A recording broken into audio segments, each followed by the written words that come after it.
경제는 글로벌하게 국제 경제를 심층 분석하는 시간입니다. 김대호 세한대 특임 교수, 차영주 YG경제연구소장 두 분 스튜디오에 모시고 이번 주 국제 경제 이야기 나눠보죠. 두 분 어서 오세요. 네, 안녕하십니까. 예, 반갑습니다. 이제 봄꽃도 피어나고 제법 이제 완연한 봄이 된 것 같아요. 어떻게 두 분 주로 다니시는 어떤 길의 풍경 어떤가요? 봄꽃 많이 보이시나요?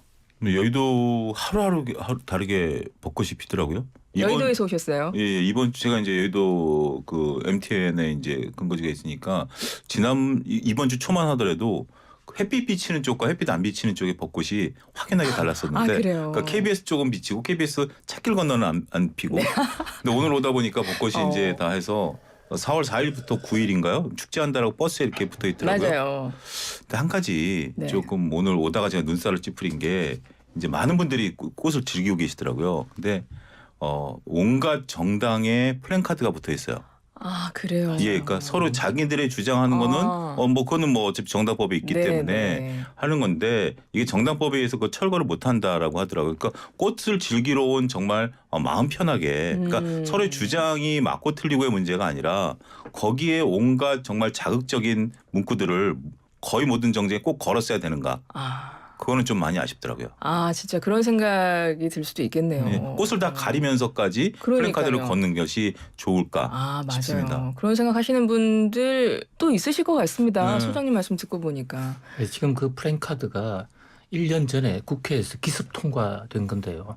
그게 기득권층 국회의원들만 할 수 있는, 기존 정당만 할 수 있는, 그래서 형평의 문제도 제기하고 있고 공해, 환경 문제, 세계적으로 그렇게 요란 법석으로 플랜카드를 내거는 정치인들이 한국이 유일합니다. 그런데 벚꽃길까지 점거했다니 정말 참 안타깝군요.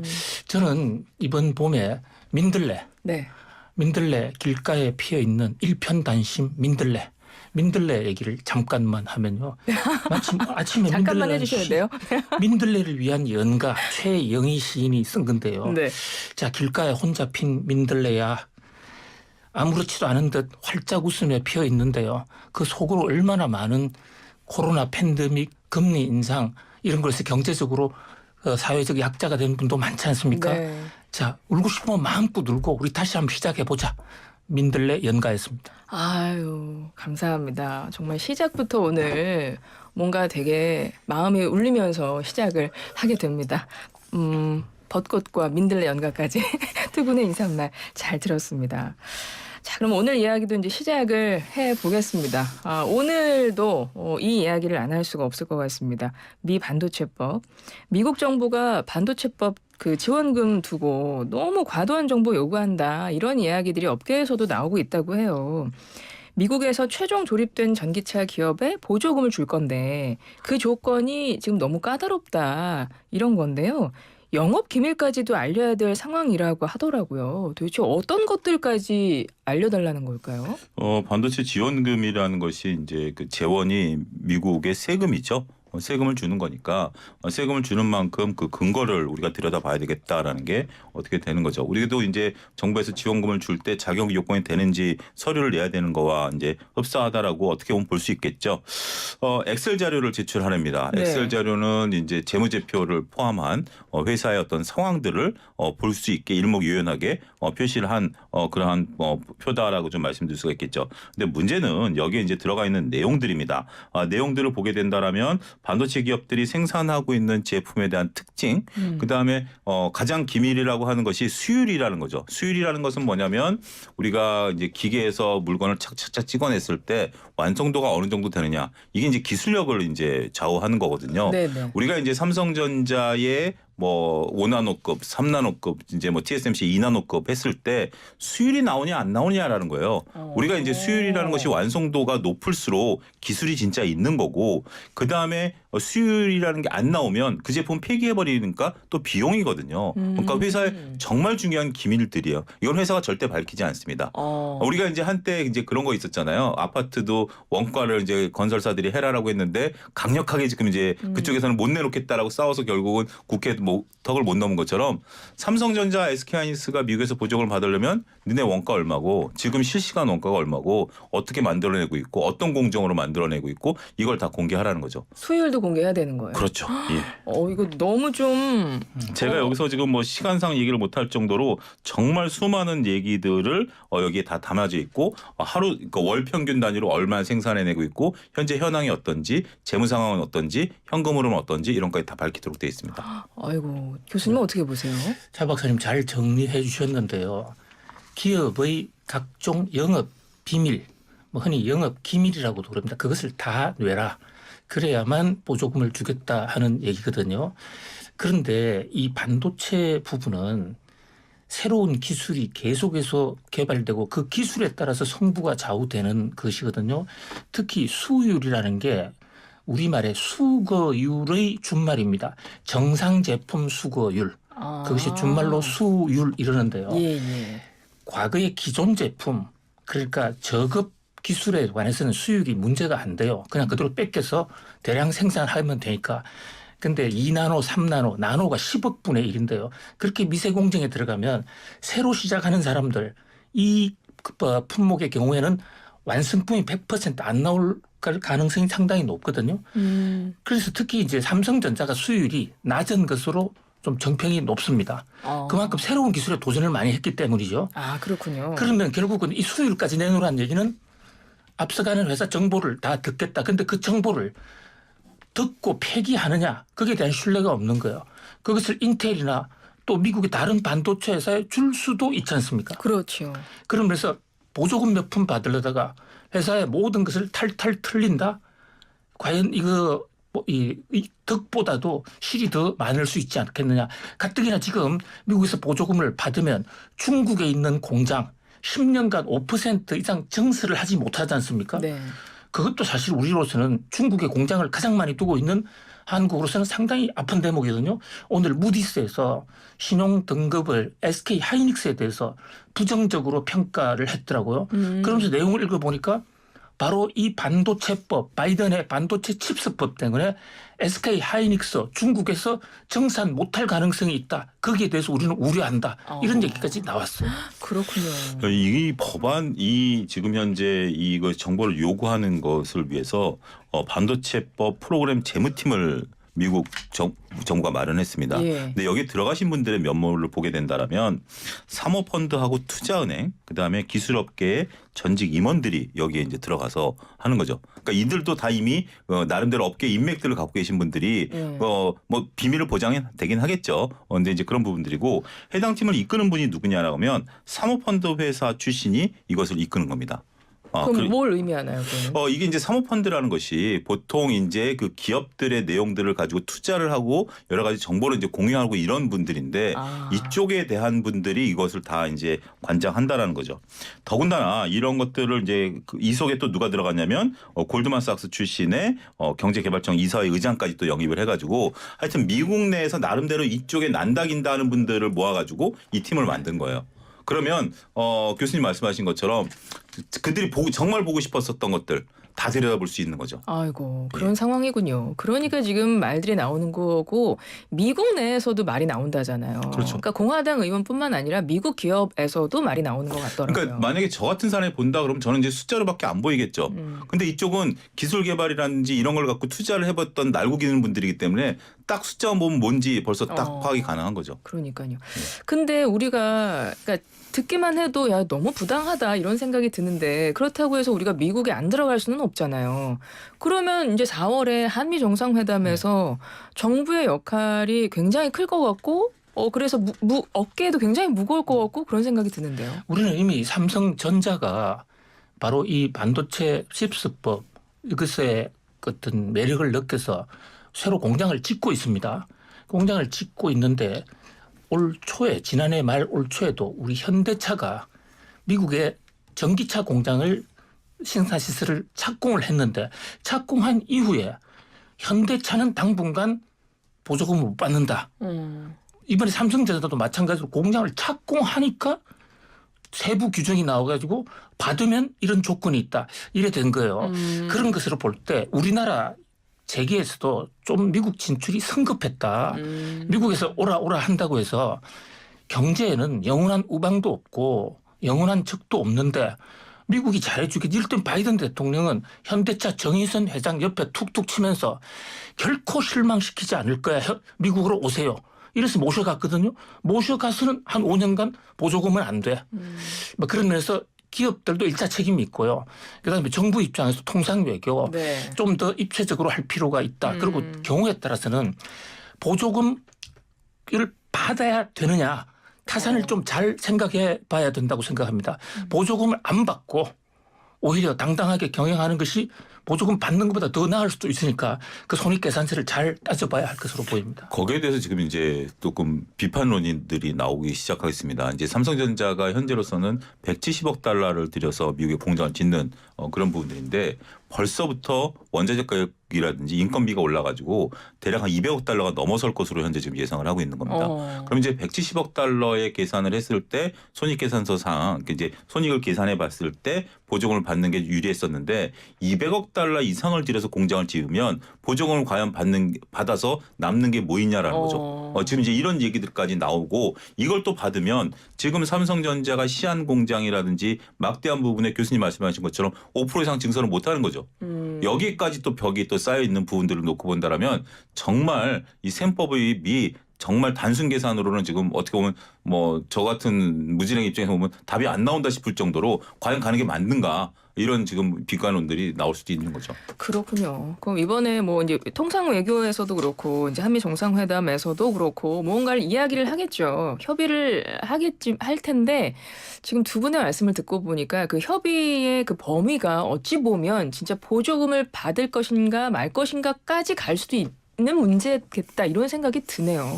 그렇죠. 근데 뭐 안타깝게도 지금 외교 라인이 급격하게 바뀌다 보니까 과연 그러네요. 이 부분에 그 대해서도 부분도 있죠. 어떻게 될 것인가에 대한 또 우려한 목소리도 있습니다. 예. 그런데 또 한편에선 이런 기사가 나왔어요. 미국의 IRA법 이거 아까도 말씀드렸지만 미국 자국 내에서 최종 조립된 전기차에 보조금을 주는 거고 뭐 전기차 배터리 부품은 북미에서 제조 조립한 거 뭐 50% 사용을 하거나 혹은 뭐 배터리에 탑재되는 광물 같은 경우에 미국이랑 FTA 체결한 국가에서 그렇죠. 채굴한 것이 한 40% 넘어야만 우리가 보조금 줄 거야. 이런 건데 일본은 지금 미국이랑 FTA가 안 돼 있잖아요. 예. 근데 지금 일본은 보니까 이 감축법 혜택을 받게 될 거라고 하던데요. 이건 지금 무슨 얘기인가요? 미국과 일본이 관세 및 보조금 분야에 관해서 특별 협정을 체결했습니다. 이번에요? 예. 이 긴급하게 주미 그러니까 워싱턴에 주재하는 일본 대사하고 또 타이 미국 USTR 무역대표부 대표가 만나서 협정을 체결했는데 협정의 내용은 두 가지입니다. 일본에서 채굴했거나 일본에서 좀 가공한 그 배터리 제품 그래서 일본과 미국이 수출입을 할 때 관세 한 푼도 안 낸다. 미국에서 들여오서 일본 가져가는 것도 상호간에 관세를 안 냅니다.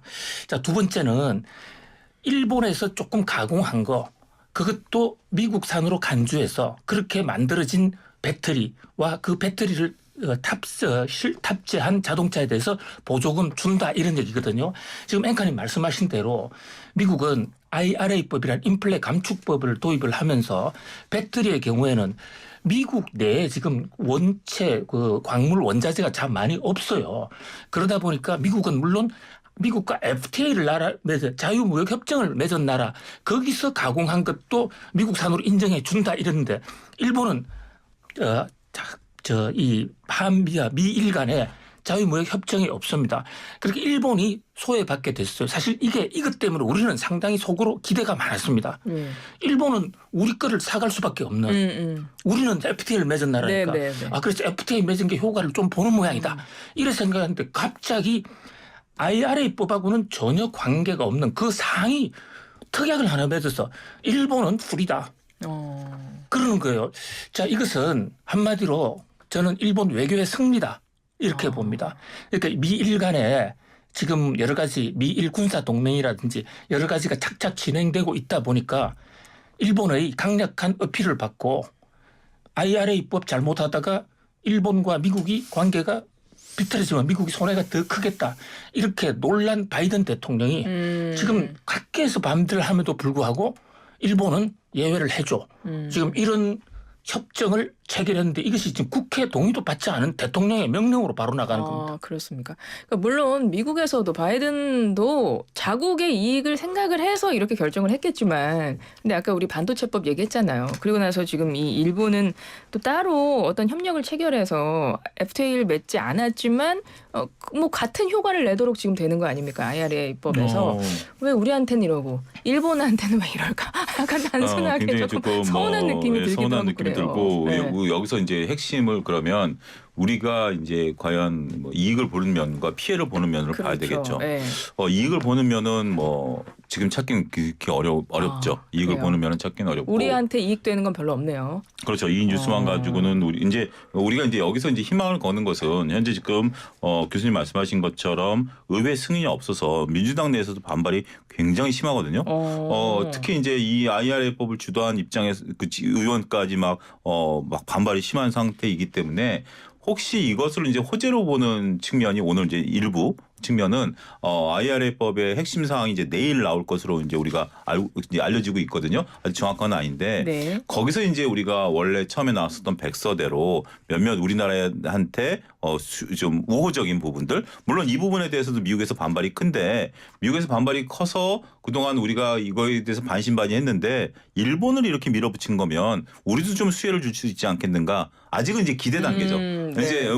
이제 하루 이틀 사이에 이제 판명이 나겠죠. 근데 또 한 가지 여기서 가장 큰 악재는 가공이라는 단어입니다. 왜요? 이 가공이라는 것이 지금 이제 일본이 핵심 강물을 갖고 있어봤자 얼마나 갖고 있겠습니까? 이 부분은 중요한 게 아니죠. 우리도 그렇고요. 네, 미국도 그렇고요. 근데 이걸 가공하는 부분에 있어서의 리사이클링, 폐배터리 부분에 우리가 처음에 폐배터리 관련주들이 상당히 주식시장에 있어서 곽광을 받았었어요. 중요한 게 뭐냐면 중국산을 리사이클을 해버리면 원산지가 사라져버리죠. 그렇죠. 그렇기 때문에 우리나라가 여기서 수혜를 볼 것이다. 우리는 FTA 체결을 맺었으니까.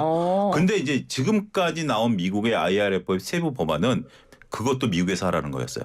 네. 그것도 미국에서 하라는 거고 유럽 같은 경우는 좀 인정해 준다라는 거죠. 그래서 우리나라 기업들이 이제 미국에 진출하려고 하는 거죠. 근데 여기 일본은 인정을 해주죠.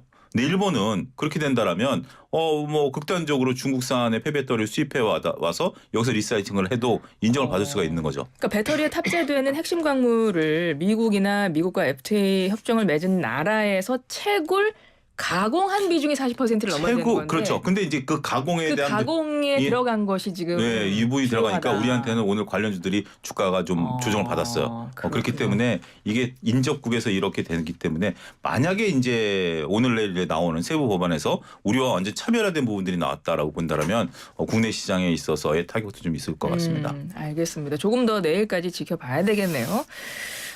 미 반도체법 뭐 이런 미중 간 패권 경쟁에서 비롯된 법안이라고 할 수 있잖아요. 근데 이것이 뭐 경제뿐만 아니라 군사 기술에서도 마찬가지라는 생각은 들어요. 이런 경쟁 구도가. 왜냐하면 이번 주에 나온 기사를 보니까요.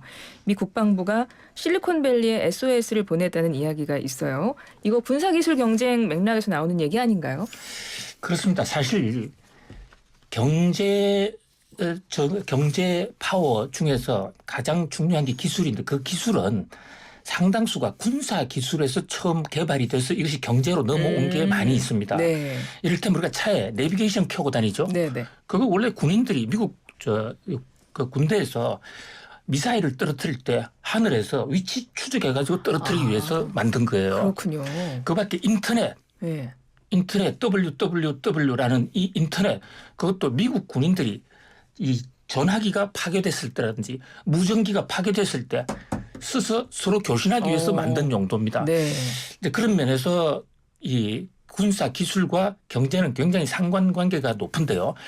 이 중국이 최근 들어서 국부 펀드, 시진핑 국가주석이 주도가 돼서 거대한 펀드를 만들어서 바로 이 군사 기술에 집중 투자를 합니다. 예. 그러다 보니까 새로운 군사 기술에서 투자 금액이 중국이 미국을 역전을 해버린 거예요. 그러니까 중국이. 예, 중국이 미국을 앞섰어요. 예.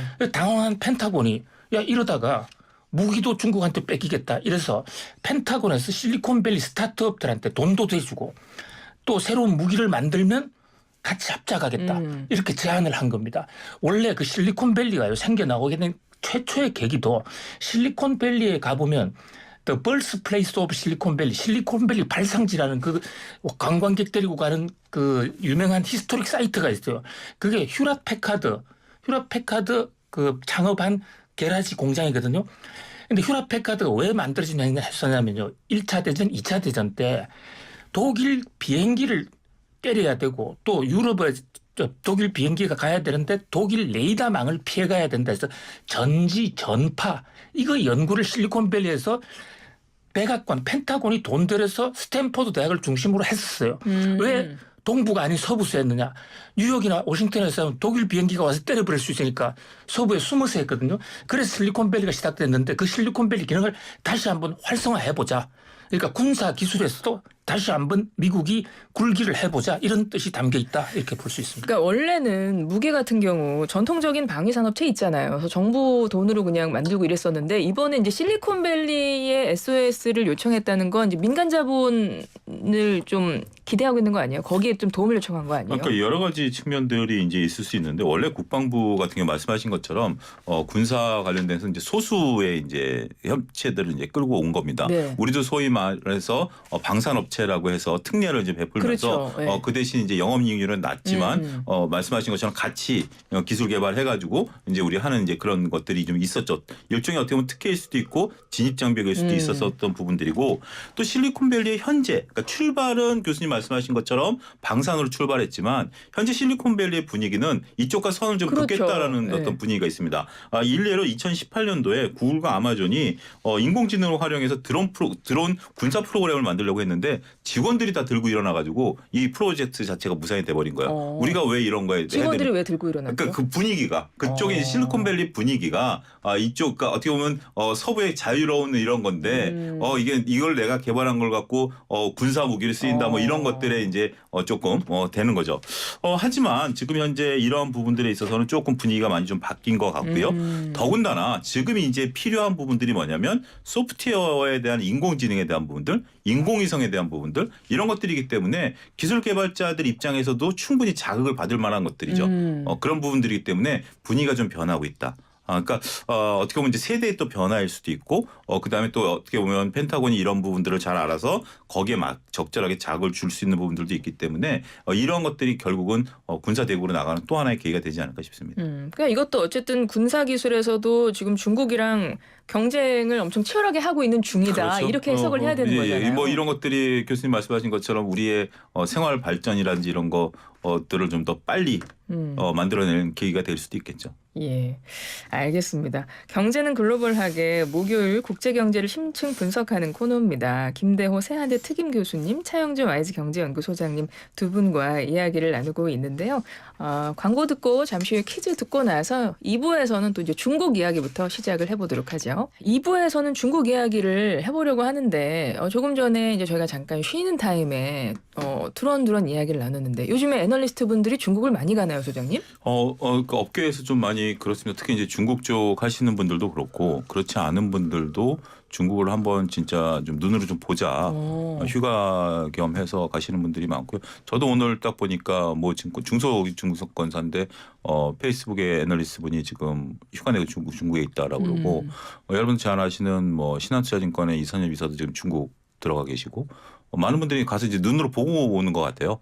그래야 이제 현상들 우리가 이제 과연 코로나 이후에 중국이 어떻게 변했는지 그리고 또 일부는 또 대만을 가서 TSMC 방문도 좀 하시는 분들도 있고 그러니까 업계가 좀 굉장히 좀 발빠르게 이런 것들을 좀 직접 바로는 모습들, 그러니까 그분들도 입장에서는 해외를 나가고 싶을 때 휴양지로 충분히 갈 수 있음에도 불구하고 현장으로 뛰시는 분들이 많아졌다고 말씀드릴 수 있겠죠. 그러시군요. IMF라는 저 세계 국제 금융 기구가 있죠. 네네. 국제 통화 기금이라고 그러는데 세계 중앙은행 내지에 게오르기 에바라는 IMF 총재가 있습니다. 이분이 최근에 이제 기자회견에 한 내용 중에 세계 경제 올해 상당히 어려운데 그래서 굉장히 걱정이 많이 된다. 단 중국에 대해서 좀 기대를 한다. 중국이 회복돼서 살아난다면 세계 경제 좀 보탬이 되지 않겠냐. 중국 좀 잘해달라. 이런 얘기를 했거든요. 최근 3년 동안 중국이 너무너무 경제가 사실 죽어 있었습니다. 맞아요. 뭐 스스로 코로나 차단한다고 해서 정말 그 기계적으로 로봇 관리하듯이 코로나 발생하면 집 앞에다가 못 팍팍 박아버린다든지 이렇게 강력하게 대처를 했죠. 근데 이제 중국 경제도 그 와중에 상당히 침체가 돼서 중국이 스스로 감내하기도 어렵다. 그래서 중국이 다시 한번 일어날 것을 기대하는 그런 세력들이 전 세계적으로 많이 지금 중국도 방문하고 연구도 많이 하는 것으로 보입니다. 전 세계에서 확실히 중국은 주목하고 있는 것 같고. 여기에 그렇죠? 발맞춰서 지금 이제 제주항공 뭐 특정이지만 제주항공 같은 경우 26일서부터 9개 도시에 16개 노선이 또 열렸거든요. 그래요. 그러니까 이제 중국을 들어갈 수 있는 그러니까 이제 뭐 아직 뭐 우리가 여행에 단체 관광객들이 왔다 갔다 할 수 있는 건 아니지만 충분히 뭐 개별 여행이라든지 비즈니스는 가능하다라는 것도 지금 하나의 요인이 되겠죠. 네, 이런 상황인데 우리 경제는 글로벌하게 하시는 두 분 저희가 좀 중국에 출장도 보내드리고 그래야 되는데.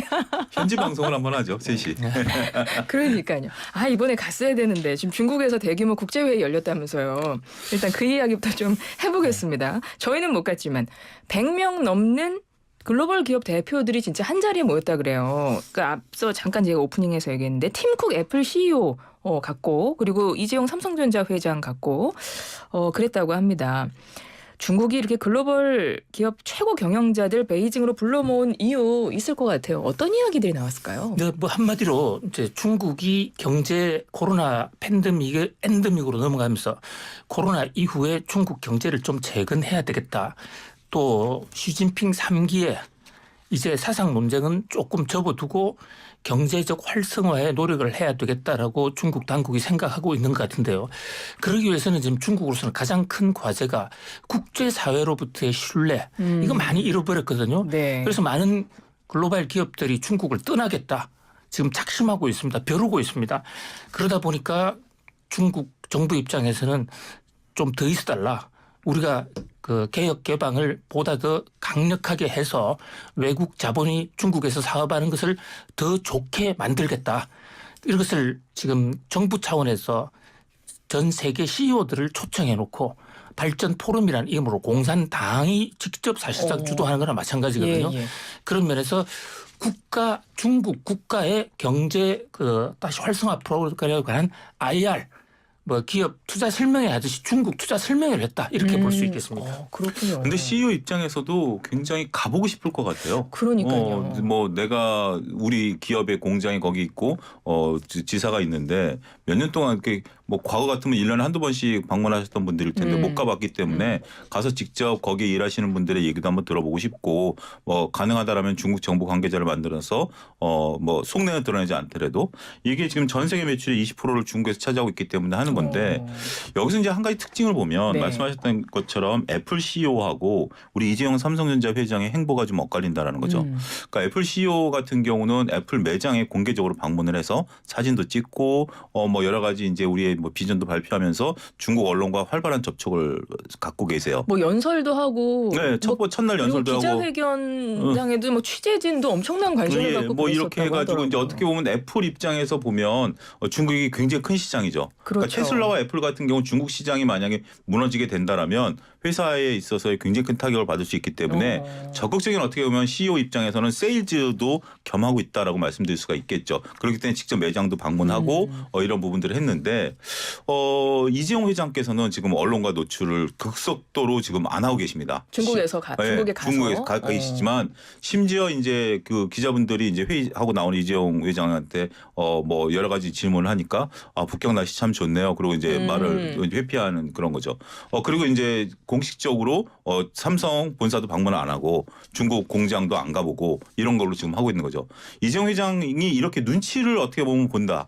글로벌 굴지의 정말 회장이신데 눈치를 볼 수밖에 없는 현황이 참 안타깝죠. 우리가 앞서 다뤘던 지금 이재용 회장 입장에서 보면 미국도 내가 지금 움직이는 거 일거수일투족을 미국도 지금 내 뒤통수가 따가울 정도로 바라보고 그렇겠죠. 있는 거고 또 더군다나 내가 여기서 또 잘못된 신호를 중국에 보내게 된다라면 또 오히려 중국에서 또 이런 걸 하는 것이기 때문에 모든 행보를 지금 이렇게 정중동처럼 하고 계시다라는 것이 과연 저는 의미가 있다라고 보고 그게 좀 안타깝다 저는 그렇게 말씀드립니다. 팀쿡은 뒤통수가 안 따가울까요? 왜냐하면 지금 미국, 중국 별로 사이 안 좋고 막 그 갈등 속에 팀쿡은 굉장히 지금 공개 활동을 활발히 가서 지금 하는 거 있잖아요. 뭐 전혀 이제 눈치를 안 보나 봐요. 팀쿡 입장에서는 그 애플의 수출은 바로 미국의 국익과 연결이 돼 있기 때문에 애플이 잘못되면 바이든 대통령 타격을 받을 수밖에 없거든요. 그런 면에서 여론상 이 애플의 팀 쿡은 유리한 입장에 있다. 그래서 뭐 그런 면에서 우리가 지정학적으로 좀 불리한 그런 그렇군요. 상황이다 이렇게 볼 수가 있는데요. 지금 안타까운 게 지금요. 수년 전만 하더라도 제가 중국 그 베이징의 런민 다시에에서 교환 교수로 상당 기간을 가 있었을 때였어요. 그런데 그때만 하더라도요. 중국에 굴러다니는 많은 차 중에 길거리 지나가면 우리 그 베이징 현대차 그냥 뭐 두 대 중에 한 대가 현대차였고 스마트폰 한국산 스마트폰 쓰는 사람이 부지기수로 많았습니다. 그런데 지금요 현대차 미국 중국에서 시장 점유율 거의 통계가 안 나올 정도로 미미하게 떨어졌어요. 1% 미만입니다. 네, 중국 사람들 우리 현대차 안 삽니다. 아까 교수님이 그 중국에 가 계셨던 때가 언제인 거예요? 그게 한 7, 8년 전인가 7, 8년 전에 10년도 안 됐네요. 예. 2017년 사드 사태 이후에 공식적으로 현대가 발표한 사드 사태 이후에 점유율이 급속도로 떨어졌고요. 그리고요 스마트폰에서는요 삼성이 애플과 1등, 2등을 다퉜습니다. 그런데 지금 통계가 삼성 전자 스마트폰 중국 판매 통계가 안 나옵니다. 아주 미미하기 때문에. 이제 그런 식으로 우리나라 소비재 제품 완전히 중국 시장에서 거의 퇴출 분위기예요. 중국에 꼬차오라고 있습니다. 꼬차오 민족주의 분위기 이런 걸 하면서 미국에 대해서는 싫으면서도 그런 대로 좀 선은 그런 어떤 중국 사람들의 그 사대주의적 기질이 있어요. 그런데 한국은 무시하고 사드 배치 이런 것 때문에 이제 상당히 그 앙금이 많이 생겼지 않습니까? 그래서 한국 제품을 들고 다니거나 이러면 학교에서 좀 창피해하는. 그래요? 너는 반역자냐? 기술은 한국이 좀 앞서 있겠지만 요즘 같은 기술 격차도 많이 줄었고 그러다 보니까 삼성 이재용 회장 입장에서는 미국의 눈치도 물론 보이겠지만 중국 가서도 이재용 회장이 나타나서 내가 왔습니다 하고 사인 받고 다니면 중국 내에서 반 한국 풍조, 반 삼성 풍조가 더 커질 것 같은 지금 중국의 한국 매니어청이 거의 붕괴가 됐다고요.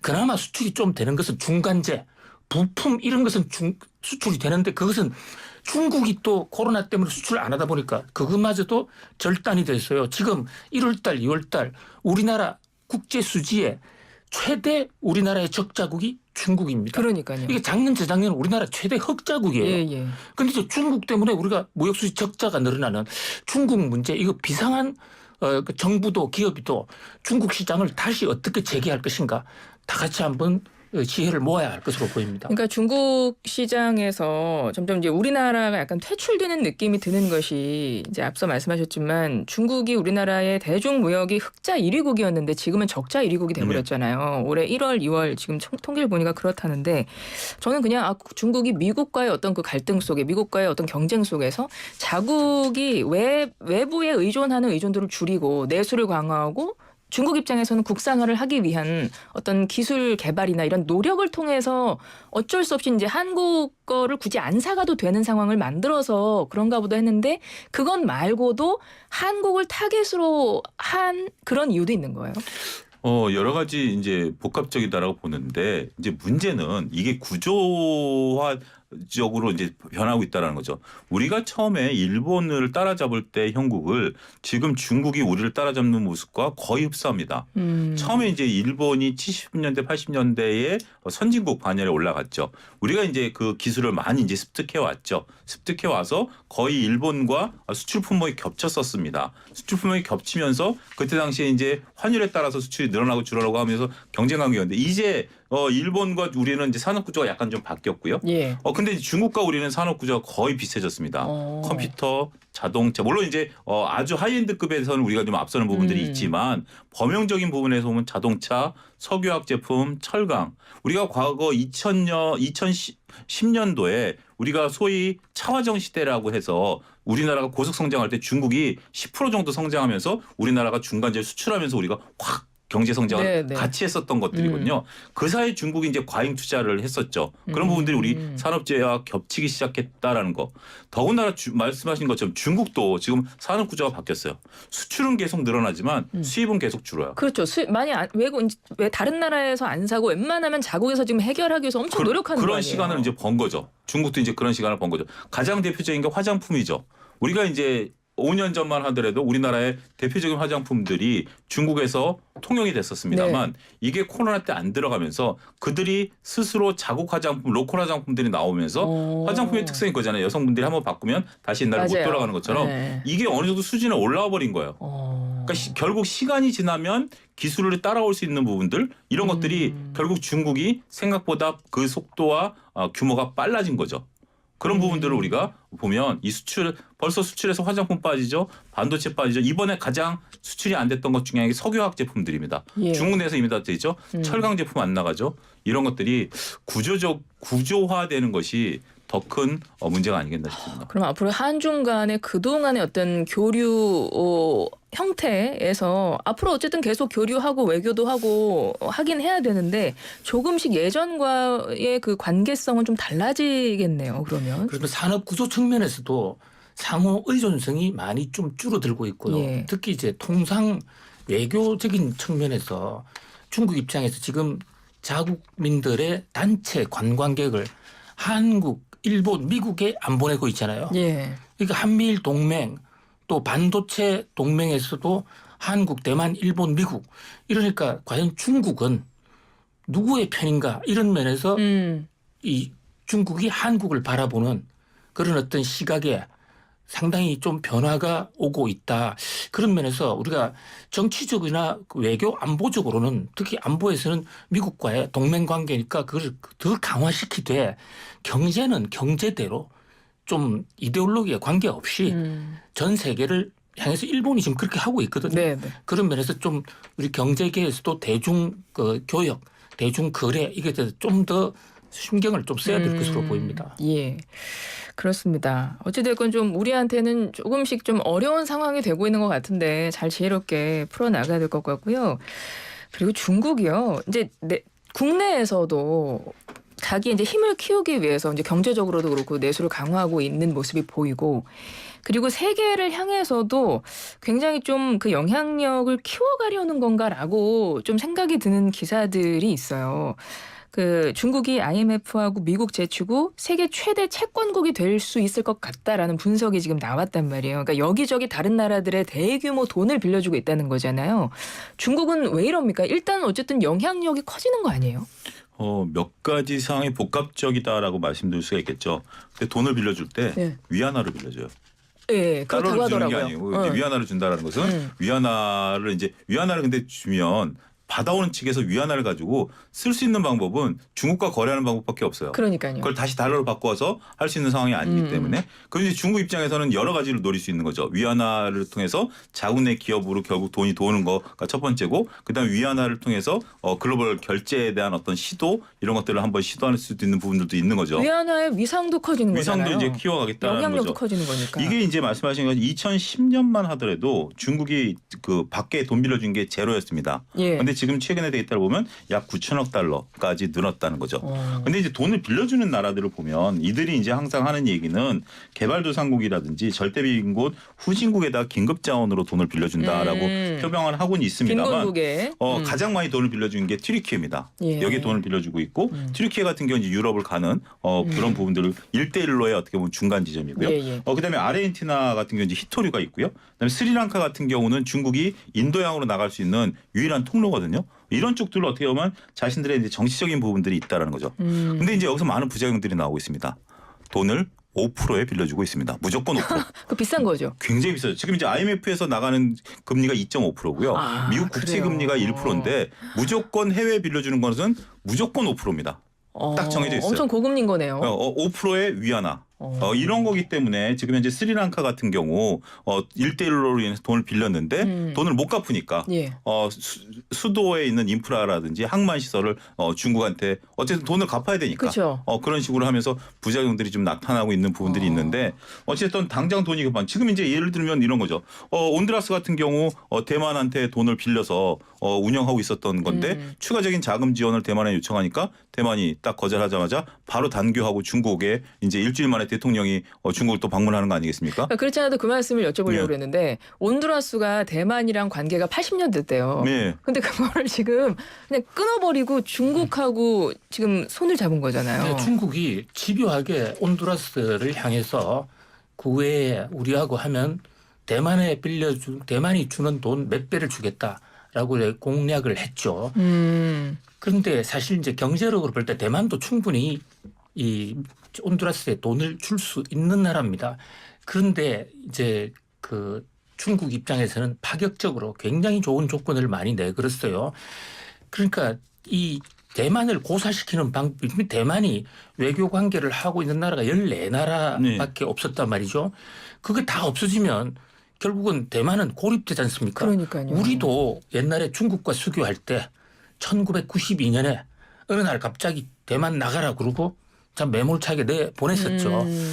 그런데 그 온두라스 같은 나라가 이것이 대만과 중국만의 문제가 아닌 것이요. 예. 미국 바로 아래입니다. 거기에 중국이 들어오면 예. 우리 과거에 러시아의 전신인 소련이 쿠바에 미사일 갖다 놓듯이 지금 돈을 빌려주고 중국은 못 갚기를 바라고 있어요. 못 갚으면 도로, 항만 이것을 담보로 해가지고 거기다가 중국 군함까지 갖다 놓겠다는 거거든요. 예. 그러면 미국 바로 밑에 중국의 군사력이 가는 거. 그래서 이번에도 미국이 온두라스에 가서 대만뿐만 아니라 미국 우리를 봐서라도 좀 단교하지 말라. 특별 사절단까지 보냈는데 돈 앞에 또 온두라스가 좀 좌파 정권이 들었었어요. 네네. 과감히 대만을 버렸죠. 참 돈이 없으면 어떻게 되는지 나라가 힘이 없으면 어떻게 되는지 보여주는 정말 피눈물 나는 현장이다 이렇게 볼 수 있습니다. 중국의 이런 움직임은 어떻게 보세요? 중국은 뭐 모든 방법을 다 동원할 수밖에 없는 그런 거죠. 더군다나 이제 대만 같은 경우도 중국이 이제 정치적으로 갈라치기를 하고 있는 거죠. 이번에 대만의 그 마잉주 전 대만 총통이 갔는데 이제 대만이라는 어떤 정치적인 상황을 보면 대만은 당이 딱 두 개입니다. 하나는 중국 쪽에서 옛날에 그 내려온 그분들이 당을 하나 하는 게 있고 현재 거기 계셨던 소위 이제 원주민 분들 이런 분들이 있었죠. 그런데 지금 이제 대만의 그동안 정치적인 것들은 중국 쪽에서 이제 넘어온 분들이 있고 원주민들 입장에서 보면 여기 거부감이 상당히 있습니다. 오히려 원주민들 입장에서는 일본 쪽하고 가깝고 중국 쪽에서 온 옛날에 그 안타까운 또 사고도 있었고 그렇기 때문에 그런 부분들이 있었는데 이번에 서로 각자 다른 길을 걷는 거예요. 현 총통은 미국을 향해서 가고 전 총통은 국민당이기 때문에 중국 쪽하고 좀 친교하자는 쪽이거든요. 또 이제 북경으로 날아가면서 이렇게 지금 대만이 이런 정치적인 부분들 결국 중국은 하나의 중국이다라는 거죠. 그런 부분들로 대만을 더욱더 압박해가는 그렇기 때문에 특히 이제 대만에 또 TSMC가 있잖아요. 그렇기 때문에 중국의 이런 전방위적인 압박, 나름대로 미국의 압박 속에서도 자신들의 입지를 점점 강화하고 남중국해를 향해서 나가는 모습들이 또 한 가지 포착이 되고 있다고 말씀드릴 수 있죠. 알겠습니다. 경제는 글로벌하게 이제 오늘 시간 마무리를 하겠습니다. 오늘이 3월 30일 3월의 마지막 시간이고 이제 3월 한 달 세계 경제를 두 분과 쭉 돌아봤는데요. 이제 4월 다음 주면 4월의 세계 경제 이야기를 해야 됩니다. 뭐 4월에도 미국, 중국 이야기를 안 할 수가 없겠네요. 그렇죠? 그렇습니다. 예. 한마디로 이제 3월 달을 30초만 해주세요. 정리해 보면 고사성어 한자로 요약한다면 출래 불사춘이었다. 봄은 왔는데 아직은 봄이 아니다. 각종 은행들이 도산을 하고 그러나 언젠가는 봄이 온다. 우리 4월 찬란한 4월의 봄을 다 함께 같이 열어갑시다. 좋습니다. 예, 경제는 글로벌하게 오늘 이렇게 정리하겠습니다. 김대호 세한대 특임 교수님, 차영주 와이즈 경제연구소장님 두 분과 함께했습니다. 고맙습니다. 감사합니다. 감사합니다.